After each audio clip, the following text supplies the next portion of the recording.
ఈ వీడియోలో మనం క్వశ్చన్ నెంబర్ 3 ఎలా సాల్వ్ చేయాలి నేర్చుకోబోతున్నాం. క్వశ్చన్ చూసినట్టయితే a force of 5 kilogram force is required to cut a metal sheet. ఇది మనం ఒకటి అండర్లైన్ చేద్దాం. ఇంత ఫోర్స్ కావాలి దేనికంటే ఒక మెటల్ షీట్ కట్ చేయడానికి.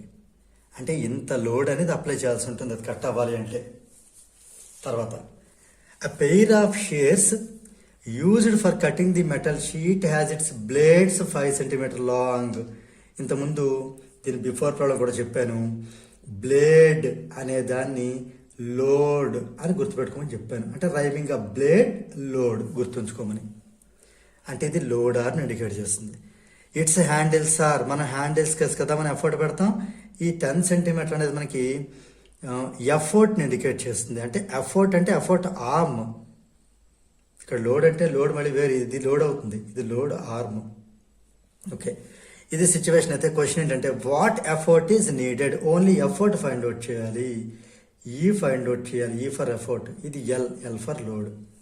Okay right. ఇది మనం ఒకసారి చిన్న డయాగ్రామ్ వేసి ట్రై చేస్తాం మీకు ఎక్స్ప్లెయిన్ చేయడానికి. ఇది ఈ మెటల్ షీట్ని కట్ చేసే షేర్స్ నేను జస్ట్ సిజర్ షేప్లో తీసుకుంటాను, అంటే మనకు అర్థం అవడానికి అంతే.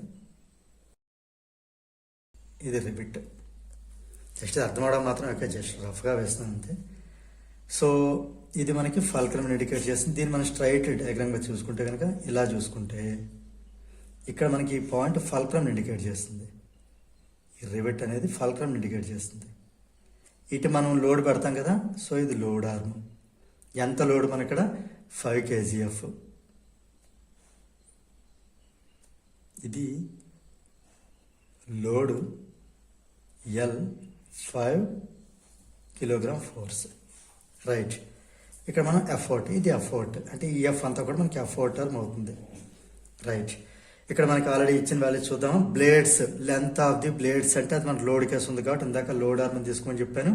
ఇది 5 సెంటీమీటర్. తర్వాత మనం హ్యాండిల్ కేసు మనం పెట్టేది ఎఫర్ట్ కాబట్టి దీని ఎఫర్ట్ ఆర్మ్గా తీసుకుందాం 10 సెంటీమీటర్.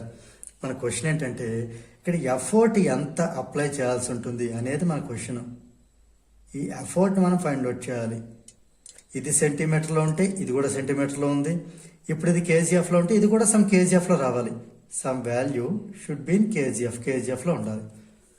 ఓకే, ఇది ఎలా సాల్వ్ చేస్తామంటే ఇక్కడ మనం సో ముందు ఫస్ట్ ఇచ్చిన డేటాను రాసేద్దాం, ఆ తర్వాత ఎలా సాల్వ్ చేయాలో ఆలోచిద్దాం. ఇది మనకి ఎఫర్ట్ ఆర్మ్ అంటే ఈఎఫ్ 10 సెంటీమీటర్, లోడ్ ఆర్మ్ అంటే ఎల్ఎఫ్. లోడ్ కేసు ఉండే ఆర్మ్ లోడ్ ఆర్మ్ అవుతుంది, ఎఫర్ట్ కేసు ఉండే ఆర్మ్ ఎఫర్ట్ ఆర్మ్ అవుతుంది. 5 సెంటీమీటర్, ఈ రెండు రెడీ. నెక్స్ట్ ఇంకా ఓన్లీ లోడ్ కూడా జరిగింది 5 కిలోగ్రామ్ ఫోర్స్. అండ్ ఈని మనం ఫైండ్ అవుట్ చేయాలి, అది కూడా కిలోగ్రామ్ ఫోర్స్లో ఉంటుంది. ఓకే, వాల్యూ అంతా మనం ఫైండ్ అవుట్ చేయాల్సి ఉంటుంది అంతే.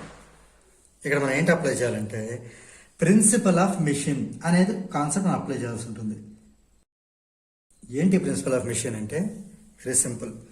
Effort into effort arm is equal to load into load arm. So ముందు రాద్దాం అది.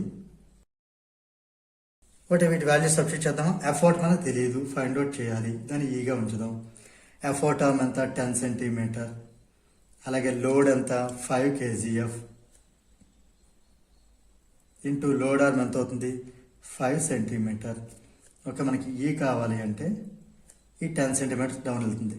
ఈ సెంటీమీటర్ క్యాన్సిల్ అవుతుంది, మిగిలిన వాల్యూస్ మాత్రం రాద్దాం. 5 ఇంటూ 5 బై దిస్ 10, ఇది అలా కేజీఎఫ్. మన యూనిట్స్ ఎండింగ్లో రాసిన ప్రాబ్లం లేదు. రైట్, సో 5 5 25/10, 25/10 అంటే 2.5 కిలోగ్రామ్ ఫోర్స్. సో నేను కంక్లూజన్ రాస్తున్నాను.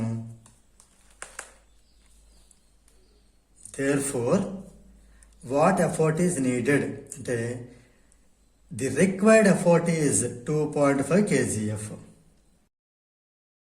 సో దీంతో మనకి ఈ ప్రాబ్లం నెంబర్ 3 అనేది కంప్లీట్ అయింది.